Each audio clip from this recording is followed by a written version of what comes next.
علیکم ورحمۃ اللہ وبرکاتہ۔ الحمد للہ الحنان المنان الذي خلق الانسان وعلمه البيان والصلاة والسلام على رسوله سید الانس والجان وعلى آلہ واصحابہ ذوی الخیر والاحسان، اما بعد فاعوذ باللہ من الشیطان الرجیم، بسم اللہ الرحمن الرحیم۔ وَعَهِدْنَا إِلَىٰ إِبْرَاهِيمَ وَإِسْمَاعِيلَ أَن طَهِّرَا بَيْتِيَ لِلطَّائِفِينَ وَالْعَاكِفِينَ وَالرُّكَّعِ السُّجُودِ۔ صدق اللہ مولانا العظیم۔ بارگاہ رسالت مآب صلی اللہ علیہ وسلم میں درود پاک کا ہدیہ پیش کریں۔ اللہم صلی علی سیدنا و مولانا محمد معدن الجود والکرم وآلہ واصحابہ الکرام وابنہ الکریم وبارک وسلم صلاۃ دائمۃ سرمدا ابدا۔ عزیزان گرامی وقار، آج اس مسجد پاک میں ہم حاضر ہیں جس کی تعمیر نو اور تزئین کے بعد افتتاحی تقریب کا انعقاد کیا گیا ہے، اور آج اس مسجد پاک کو ہم جمعہ کی نماز سے افتتاح کا اور شروع کرنے کا جو طریقہ علماء اہل سنت کا رہا ہے اسے نبھانے کی کوشش کر رہے ہیں۔ اللہ کے گھر کے متعلق قرآن کہتا ہے انما یعمر مساجد اللہ من آمن باللہ والیوم الآخر۔ اللہ کی مسجدوں کو وہی آباد کرتے ہیں جو اللہ پر اور آخرت پر ایمان رکھتے ہیں، اور جو نمازوں کو قائم رکھتے ہیں اور زکوٰۃ ادا کرتے ہیں وہی اللہ کی مسجدوں کو قائم رکھتے ہیں۔ اور دنیا کا سب سے بڑا ظالم کون ہے اس کے متعلق بھی قرآن کہتا ہے وَمَنْ أَظْلَمُ مِمَّنْ مَنَعَ مَسَاجِدَ اللَّهِ أَن يُذْكَرَ فِيهَا اسْمُهُ وَسَعَىٰ فِي خَرَابِهَا۔ سب سے بڑا ظالم شخص وہ ہے جو اللہ کی مسجدوں کو اللہ کا ذکر کرنے سے روکتا ہے اور اس کی ویران کرنے کی اور اس کے برباد کرنے کی کوشش کرتا ہے، وہ دنیا کا سب سے بڑا ظالم ہے۔ قرآن عظیم میں ظالم کا ذکر بھی آیا کہ مسجدوں کو ویران کرنے والا ظالم اور مسجدوں کو آباد کرنے والا مومن، اور الحمدللہ آج یہاں مومنین کی جماعت موجود ہے جو اللہ کے گھر کو آباد کرنے کے لیے حاضر آئے ہیں۔ میرے عزیزو، اس مقدس چمکتی عمارت کی خدمت بعض لوگ یہ سمجھتے ہیں کہ یہ صرف پیسوں کے ذریعے سے یا سیٹھوں کے ذریعے سے ہو سکتا ہے۔ ایسا بالکل نہیں۔ جب رب تبارک و تعالیٰ منظور کرے، وہ ایک ٹھیلا کھینچنے والا مزدور بھی مکمل مسجد کی تعمیر کر سکتا ہے، بلکہ اللہ کریم جس سے خدمت لینا چاہے، اور یہ خدمت بہت بڑی ہے، مساجد کی خدمت بہت بڑی ہے۔ پہلے پارے میں سورہ بقرہ کی اللہ تعالیٰ فرماتا ہے وَعَهِدْنَا إِلَىٰ إِبْرَاهِيمَ وَإِسْمَاعِيلَ۔ ابراہیم اور اسماعیل علیہ السلام دو ایسے جلیل القدر نبیوں کا ذکر کر رہا ہوں میں جن کا انبیاء اکرام علیہ السلام میں بڑا مقام ہے۔ حضرت ابراہیم ابو الانبیاء ہیں، اسماعیل علیہ السلام تو میرے آقا کے جد امجد ہیں۔ حضرت ابراہیم علیہ السلام رسول اللہ کے بعد دوسرا مقام رکھنے والے ہیں تمام انبیاء میں۔ ان دو نبیوں کا ذکر کر کے قرآن میں اللہ فرماتا ہے ہم نے ان دونوں سے، باپ اور بیٹے سے عہد لیا ہے، ابراہیم اور اسماعیل علیہ السلام سے عہد لیا ہے، وعدہ لیا ہے۔ کس بات کا؟ ان طہرا بیتی للطائفین والعاکفین والرکع السجود، کہ تم دونوں میرے گھر کی صفائی کیا کرو گے۔ اللہ رب العزت وعدہ لیا اپنی مسجد کی صفائی کا، کس سے؟ انبیاء سے، نبیوں سے۔ کس کے لیے صاف رکھو گے؟ طواف کرنے والوں کے لیے، اعتکاف کرنے والوں کے لیے، رکوع اور سجدہ کرنے والوں کے لیے۔ مجھے بتاؤ میرے عزیزو، یہ صرف مسجد کی جھاڑو لگانا خدام اور خادم کا ہی کام نہیں، قرآن کے اعتبار سے انبیاء اکرام علیہ السلام کو یہ شان دی گئی ہے کہ وہ اللہ کے گھر کی صفائی رکھیں گے، اور ابراہیم اور اسماعیل علیہ السلام اس کام کو مکمل طریقے سے ادا کرتے بھی رہے۔ وہ زندگی بھر خانہ کعبہ، مسجد حرام کی خدمت کرتے بھی رہے۔ اب میں آپ کو ایک تاریخی بات بتاؤں کہ یہاں پر ہم مسجد میں آج جمعہ کے لیے حاضر آئے ہیں۔ ایک روایت سننے کے بعد دل باغ باغ ہو جاتا ہے۔ ابراہیم علیہ السلام جب کھانا معمولی بات نہیں، ابراہیم علیہ السلام دیوار چڑھاتے تھے، اسماعیل علیہ السلام پتھر اور اینٹیں لا کر کے مدد کیا کرتے تھے۔ جب تعمیر مکمل ہوئی، ابراہیم علیہ السلام، حضرت تشریف لا رہے ہیں حضور منانی میاں صاحب قبلہ نواز سرکار مفتی اعظم ہند، آپ حضرات جگہ دے دیں، درود پاک پڑھیں۔ اللہم صلی علی سیدنا و مولانا محمد معدن الجود والکرم وآلہ واصحابہ الکرام وابنہ الکریم وبارک وسلم صلاۃ دائمۃ سرمدا ابدا۔ اللہ کا فضل و احسان ہے، ہماری اس مسجد پاک میں رضوی دولہا تشریف فرما ہے، اور اس مسجد پاک کو نسبت ہے سرکار حضور مفتی اعظم ہند سے، بلکہ مسجد کا نام ہی ہے مفتی اعظم ہند مسجد۔ اور آج اس کی افتتاحی تقریب میں مجھے لگتا ہے سرکار مفتی اعظم ہند کی روحانیت شامل ہے، جس کی وجہ سے آج اس افتتاحی تقریب میں خود سرکار مفتی اعظم ہند کے نواسے حضور منان میاں صاحب تشریف فرما ہے۔ شیر رضا اور اعلیٰ حضرت کے نسب میں اور اعلیٰ حضرت کے نسل پاک میں چمکتا ہوا ایک چراغ ہمارے درمیان موجود ہے۔ اللہ کریم ان بزرگوں کا سایہ ہم پر دراز فرمائے۔ جمعہ کا وقت چونکہ بہت کم ہوتا ہے، نماز کا بھی ہے، اور ہمیں یہاں کے فاتحہ اور دعا میں بھی شرکت کرنی ہے۔ میں مختصر سی باتیں عرض کر کے سمیٹتا ہوں اپنی بات کو۔ اللہ تعالیٰ نے ابراہیم علیہ السلام اور اسماعیل علیہ السلام دونوں کو تعمیر کا حکم دیا، اور تعمیر ہوئی خانہ کعبہ کی۔ جب عمارت مکمل ہوئی تو جب کبھی کوئی گھر بنتا ہے تو کچھ اینٹ پتھر ٹکڑے بچ جاتے ہیں۔ گھر کی عمارت کے بعد جو سامان بچتا ہے آپ اس کو لے جا کر کے کہیں پھینک دیتے ہوں گے، ٹھنڈا کر دیتے۔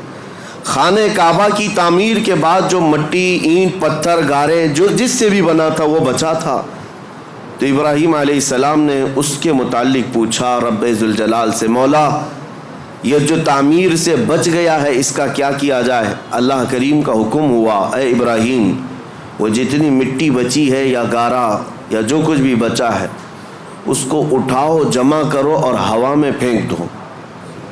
خانہ کعبہ کی بنائی ہوئی اور بچی ہوئی مٹی، ابراہیم علیہ السلام اپنے ہاتھوں سے وہ ساری مٹی اور جو بچا ہوا سامان تھا جمع کیا اور ہوا میں اسے اٹھا کر پھینک دیا، وہ ہوا میں غائب ہو گئی، کہیں لے جا کر کے پھینکا نہیں۔ اور تفسیر میں فرمایا گیا جب ابراہیم علیہ السلام نے وہ ساری مٹی اٹھا کر کے پھینکی تو اس مٹی کے ذرے ذرے کو اللہ تعالیٰ نے پوری دنیا میں پھیلایا۔ اس مٹی کا ذرہ زمین پر جہاں پڑا وہاں اللہ کی ایک مسجد تعمیر ہوئی۔ قیامت تک جہاں وہ ذرہ پڑا ہوگا یا تو مسجد تعمیر ہوگی یا ہو چکی ہوگی۔ میں اسی لیے کہا کہ اس روایت کو پڑھنے کے بعد یہ فخر ہوتا ہے کہ جس جگہ ہم سجدے کے لیے مسجد میں حاضر آئے ہیں یہاں کا ذرہ بھی خانہ کعبہ کی مٹی سے ضرور ملا ہوگا۔ عزیزان گرامی وقار، مسجدوں کو تعمیر کرنے کے بعد اس کی صفائی ستھرائی کے لیے جس قدر ہم خیال رکھتے ہیں یہ ضروری ہے۔ لیکن کل رات ہم نے ذکر کی مجلس میں ایک بات آپ کے سامنے رکھی تھی۔ سب سے بڑی ذمہ داری ایک مسلمان کی یہ ہے کہ مسجد بنانے کے بعد جیسے اس کو تعمیر کرنے میں دلچسپی دکھاتے ہیں، جیسے کہ کسی شاعر نے کہا تھا کہ حضور پاک صلی اللہ تعالیٰ علیہ وسلم کی اس امت کا اب حال یہ ہے کہ مسجد تو بنا لی شب بھر میں ایمان کی حرارت والوں نے، من اپنا پرانا پاپی تھا بچپن سے نمازی بن نہ سکے۔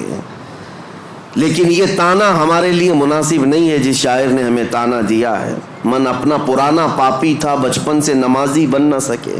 آپ اس کو بدل کر کے دکھائیں کہ مسجدیں تعمیر ہوئی ہیں، قیامت کے دن یہ پوری مسجد اٹھائی جائے گی اور یہ اللہ کریم کی بارگاہ میں گواہی بھی دے گی۔ یہ بھی حدیث پاک میں ہے، کچھ مسجدیں اللہ کی بارگاہ میں شکایت کریں گی، مقدمہ کریں گی، اے رب ذوالجلال اس محلے والوں نے مجھے بھوکا اور پیاسا رکھا، اس سے پوچھا جائے گا تو بھوکی اور پیاسی کیسے ہوتی؟ مسجد کہے گی کہ جب اذان ہوتی تو مجھے بھوک لگتی، اگر یہ میری صفوں کو بھر دیتے تو میرا پیٹ بھر جاتا، مگر انہوں نے مجھے خالی رکھا، بھوکا اور پیاسا رکھا۔ مسجد اگر کسی کے خلاف مقدمہ کرے قیامت کے دن تو میرے عزیزوں پورا محلہ اس میں شامل ہو جائے گا۔ اس لیے آپ نے مسئلہ سنا ہے کبھی؟ ہر رمضان المبارکہ میں کوئی نہ کوئی ایک مسجد میں اعتکاف ضرور کرے، کیونکہ یہ مسجد کا حق ہے۔ اگر ایک بھی اعتکاف میں نہیں بیٹھا تو پورے محلے والے گنہگار ہیں، سب کے اوپر گناہ ہوگا، اور اگر ایک بیٹھ گیا تو سب کے اوپر سے ذمہ داری ختم ہو جائے گی۔ کیوں؟ مسجد کا حق ہے، اس مسجد کو رمضان کے آخری عشرے میں خالی نہیں رکھا جائے گا۔ اسی طرح سے جو بات میں عرض کر رہا تھا وہ یہ ہے کہ مسجد کو جس طرح تعمیر کر کے چمکایا جاتا ہے، اس سے زیادہ تمہیں خیال ہونا چاہیے مسجد کے متعلق، کہ مسجد کے متعلق آپ کیا کہتے ہیں؟ یہ اللہ کا گھر ہے۔ سب یہی کہتے ہیں نا، مسجد کیا ہے؟ اللہ کا گھر ہے۔ اللہ کا گھر کا مطلب کیا ہے؟ اللہ رہتا ہے، اللہ رہتا ہے نہیں، نسبت کے لیے کہا گیا ہے کہ اللہ کا گھر ہے، اس کا مالک صرف اللہ ہے۔ کوئی مسجد کا متولی، کوئی مسجد کا امام، کوئی مسجد کا خادم، کوئی مسجد کا ٹرسٹی کبھی یہ نہ سمجھے کہ یہ میری پراپرٹی ہے۔ مسجدیں جو ہوتی ہیں وہ صرف اور صرف اس کی ملکیت اللہ کے حوالے ہیں۔ کبھی آپ نے سوچا کہ یہ مسجدیں جو شہید ہوئی ہماری، گورنمنٹ تو آفر دیتی ہے کہ اس جگہ چھوڑو دوسری جگہ بنا لو، ہم کیوں نہیں مانتے؟ اس کی وجہ یہ ہے کہ ہم اگر مالک ہوتے تو کمپرومائز کرتے، مالک اللہ ہے، ہمیں صرف حفاظت کے لیے مامور کیا گیا اور ہم زندگی بھر اس کی حفاظت ہی کریں گے۔ اور آپ کو پتہ ہے جب ابرہہ بادشاہ خانہ کعبہ ڈھانے کے لیے آیا تھا کئی 100 ہاتھیوں کو لے کر کے، اس نے مکہ میں سب سے پہلے بڑے بڑے لوگوں کا مال لوٹ لیا اور کئی لوگوں کو قید کیا۔ اس میں حضرت عبد المطلب جو رسول اللہ کے دادا ہیں، ان کے 100 اونٹ اس نے قبضہ کر لیے تھے۔ حضرت عبد المطلب خانہ کعبہ کے متولی تھے، اس وقت متولی تھے، خدمت پر آپ ہی مامور تھے۔ تو خانہ کعبہ کو ختم کرنے کے لیے آیا تھا ابرہہ بادشاہ یمن سے کئی ہاتھیاں لے کر۔ حضرت عبد المطلب گئے بات کرنے کے لیے کہ میں بات کرتا ہوں، تو ابرہہ نے ان کو اجازت دی آنے کے لیے اپنے دربار میں آئے۔ پوچھا اس نے کہ کیا معاملہ لے کر آئے ہو؟ حضرت عبد المطلب نے کہا میرے جو 100 اونٹ تم نے ہتھیائے ہیں وہ واپس کر دو، مجھے میرے اونٹ دے دو۔ وہ ہنسنے لگا کہ تجھ کو کس نے خانہ کعبہ کا متولی بنایا؟ تجھے پتہ نہیں میں یہاں کیوں آیا؟ میں آیا ہوں خانہ کعبہ کو ختم کرنے کے لیے، اور تم بات کر رہے ہو اپنے اونٹوں کی۔ ہونا تو یہ چاہیے تھا کہ تم میرے سے بات کرتا کہ کعبے کو مت ڈھاؤ، کعبے کو مت برباد کرو۔ حضرت عبد المطلب نے مسکرا کر یہی جواب دیا تھا، اونٹوں کا مالک میں ہوں، اس سے سوال کرنے آیا، کعبے کا جو مالک ہے وہ خود ہی اس کی حفاظت کرے گا۔ اللہ کریم وہ حفاظت فرمائے گا، ہم تو اس کی خدمت پر مامور ہیں۔ عزیزان گرامی، یہی نظریہ مسجدوں کی دیکھ بھال کرنے والی انتظامیہ کے ذہن میں رہے کہ ہم مسجد کے مالک نہیں، مسجد کے خادم ہیں، اور ہمیشہ رہیں گے۔ اور دوسری بات جو میں کہنے جا رہا تھا وہ یہ کہ جتنا اس کی عمارت کو چمکایا، اس سے کئی زیادہ چمکانے کی جس چیز کو ضرورت ہے وہ کیا ہے؟ میں ایک لفظ آپ سے پوچھا کہ مسجد کو آپ کیا کہتے ہیں؟ اللہ کا گھر ہے۔ مسجد اللہ کا گھر ہے۔ یہاں اگر آپ کے سامنے کوئی غلاظت لا کر کے ڈال دے، برداشت کریں گے آپ؟ کوئی مسجد کے فرش پر تھوک دے، اپنا رینٹ نکال کر ڈال دے، باہر کی غلاظت لا کر ڈال دے، آپ برداشت کریں گے؟ ذہن میں موجود ہے اللہ کا گھر ہے، پاک ہی ہونا چاہیے، ایک نجاست کا تنکا بھی ہم برداشت نہیں کرتے۔ کیوں؟ اللہ کا گھر ہے۔ جبکہ فرمایا گیا حدیث میں، قلب المؤمن عرش اللہ، مومن کا دل اللہ کا عرش ہوتا ہے۔ مومن کا دل اللہ کا عرش ہے۔ جب مسجدوں کی فرشیاں صاف رکھتے ہو، اس سے کئی زیادہ اپنے دل کو صاف رکھنے کی ضرورت ہے۔ جتنا اس کو چمکایا اس سے زیادہ اپنے دل کو چمکاؤ، جتنا اس کو صاف کیا ہے، زینت دیا ہے، اتنا ہی اپنے دل کو زینت دو۔ مولانا روم سچ فرماتے ہیں، کعبہ بنائے خلیل اطہر است و دل گزرگاہ رب جلیل است۔ خانہ کعبہ ابراہیم علیہ السلام کی بنائی ہوئی عمارت کا نام ہے، لیکن دل رب ذوالجلال کی گزرگاہ کا نام ہے۔ یہاں رب ذوالجلال تمہارے قلب کی طرف نظر فرماتا ہے، اس لیے اس کو پاک رکھنا چاہیے۔ ہم مسجدوں میں غلاظت برداشت نہیں کرتے تو پھر اپنے دل میں گناہوں کی لذت کے خیالات، کبھی وسوسوں کے انبار، کئی خواہشات کی بہت ساری بھیڑ، دل میں کیا کیا جمع کر رکھا، جبکہ مومن کے متعلق کہا گیا وہ اللہ کا عرش ہے، اس اللہ کے عرش کو کیا ایسے ناپاک رکھا جا سکتا ہے؟ اس دل کی جتنی صفائی اور پاکی ہوگی اس قدر تم مقامات کو بھی پاتے جاؤ گے۔ اب آپ کو کیسے پتہ چلے یہ دل پاک ہے یا نہیں؟ اس کی سمپل سی مثال ہے، مسجد میں وضو کرنے کے لیے آتے ہیں، یہ نل لگے ہوئے ہیں وضو کے، ظاہر سی بات ہے اس کی ٹنکی تو کہیں لگی ہوگی، پانی کہیں جمع ہوتا ہوگا، وہیں سے تو نلوں میں آتا ہے۔ 10-12 نل لگائے ہوں گے وضو کے لیے، نل کھولو کون سا پانی آتا ہے؟ جو ٹنکی میں ہوگا وہی آئے گا۔ اگر ٹنکی میں پاک صاف پانی رکھا ہوا ہے تو جو بھی نل کھولو پاک صاف پانی آئے گا، اور ٹنکی میں اگر نجس پانی ہے، میلا پانی ہے، تو کسی بھی نل کو کھولو میلا پانی نکلے گا۔ یہ مثال اس لیے میں دے رہا ہوں، اپنے دل کی ٹنکی کو سمجھ لو۔ اگر ہاتھ، پیر، آنکھ، ناک یہ سب اعضاء نل ہیں، یہ سب صحیح کام کر رہے ہیں تو سمجھ لو کہ دل کے اندر سب پاکی صفائی ہے، اور اگر بے حیائیاں ہو رہی ہیں اس کا مطلب ہے کہ دل کی ٹنکی میں نجاست بھری ہوئی ہے۔ آنکھیں خطا کرتی ہیں، زبان غلاظت بکتی ہے، ہاتھ گناہ کرتے ہیں، پیر گناہ کرتے ہیں، تو اس کا مطلب یہ ہے یہ اعضاء کا کنیکشن دل سے ہے۔ اگر دل ناپاک ہے تو ہر عضو ناپاکی کرے گا، ہر عضو ناپاکی کرے گا۔ اسی لیے حدیث پاک میں میرے آقا صلی اللہ علیہ وسلم فرماتے ہیں الا وان فی الجسد مضغۃ اذا صلحت صلح الجسد كله واذا فسدت فسد الجسد كله الا وهي القلب۔ میرے آقا فرماتے ہیں آگاہ ہو جاؤ، تمہارے جسم میں گوشت کا ایک ٹکڑا ہے، اگر وہ صحیح ہو گیا تو سارے اعضاء، جسم کے سارے پارٹس صحیح ہو جائیں گے، اور اگر وہ بگڑ گیا تو سارے اعضاء بگڑ جائیں گے۔ وہ کیا ہے؟ حضور فرماتے ہیں وہ دل ہے، وہ تمہارا دل ہے۔ اسی لیے لقمان حکیم کے لیے حکم ہوا تھا، ایک بادشاہ نے کہا ایک بکری ذبح کرو، اس میں جو سب سے اچھی چیز ہے وہ لے آؤ۔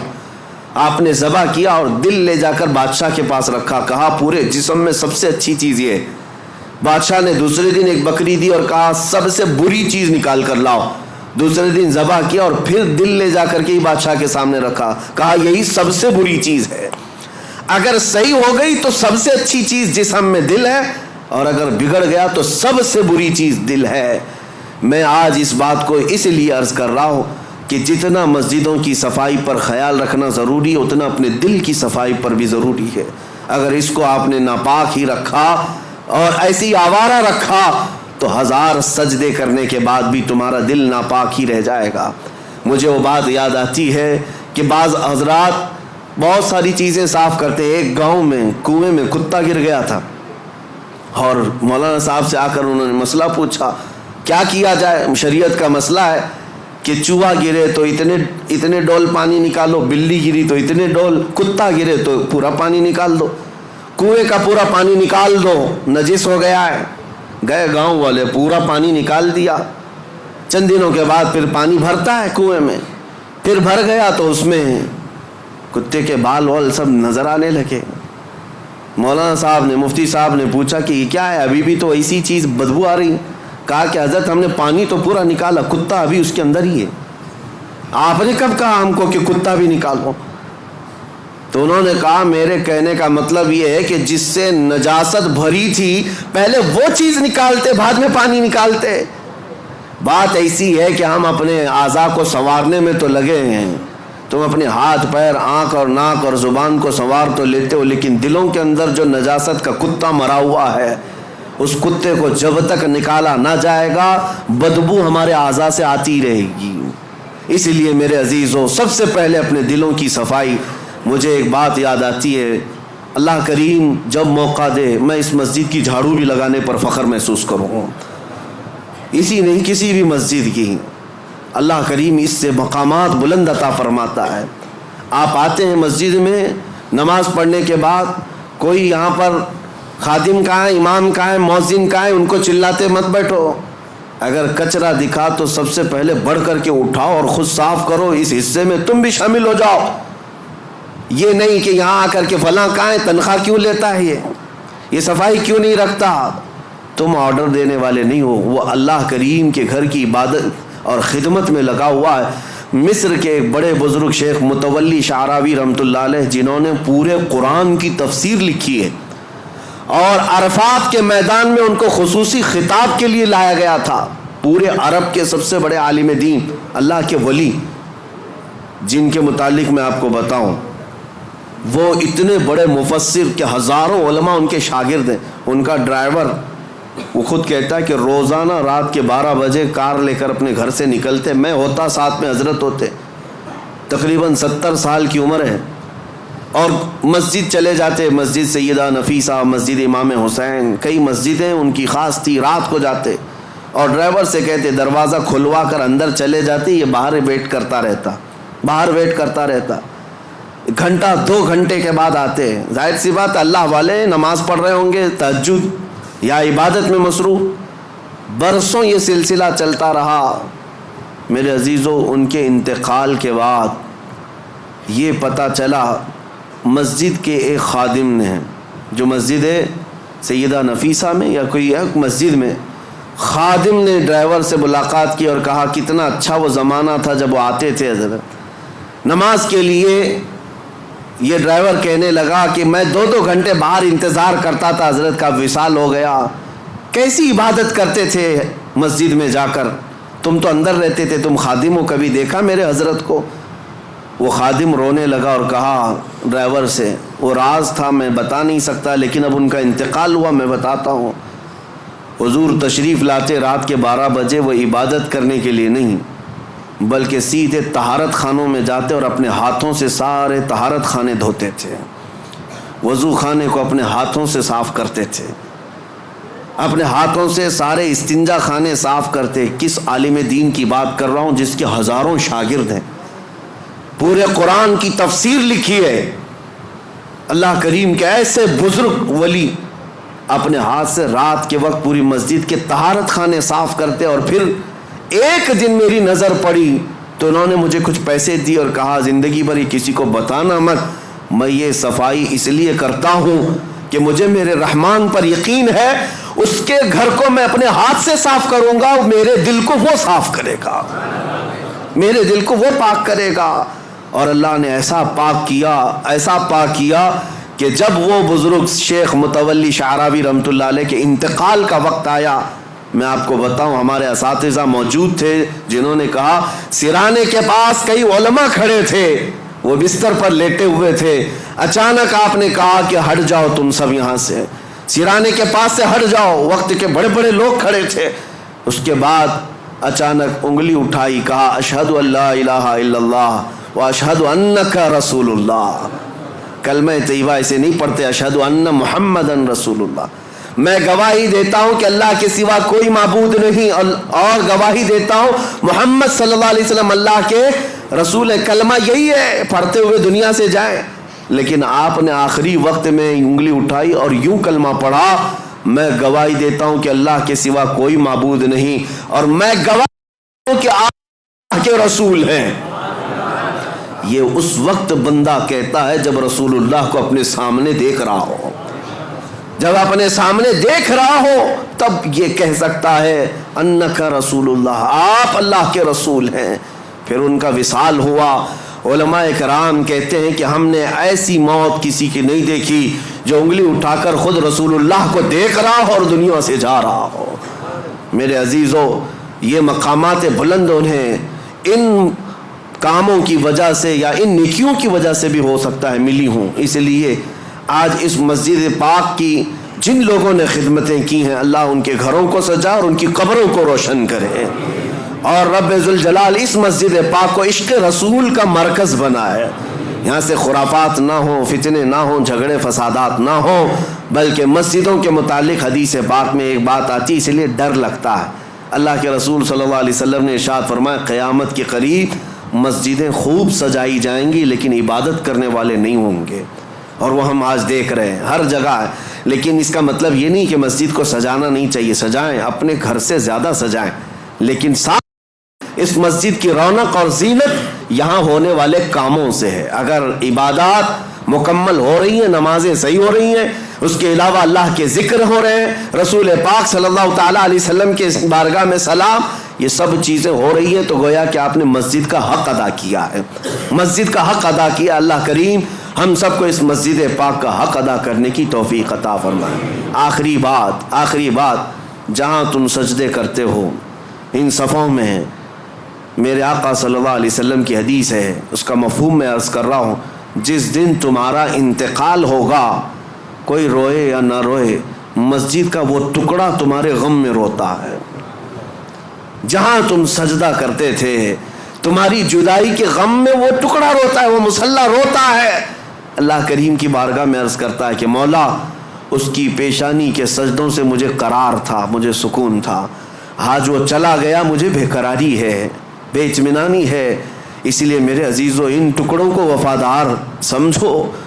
دنیا تمہارے مال کی پرستار ہو سکتی ہے، تمہارے عہدے اور منصب کے دیکھ کر کے ہو سکتا ہے دوست بن جائے، لیکن یہ زمین کے ٹکڑے اگر تمہاری دوستی کرتے ہیں تو فقط تمہارے سجدوں کی وجہ سے کرتے ہیں، تمہارے سجدوں کی وجہ سے یہ تم سے دوستی کرتے ہیں۔ اور جس دن انتقال ہو، جنازہ جا رہا ہو، دنیا روتی ہے یا نہیں روتی اس سے مطلب نہیں، مجھے اس بات کا احساس ہے کہ یہ مسجد کا وہ ٹکڑا میرے غم میں روتا ہے جس پر میں سجدے کیا کرتا تھا۔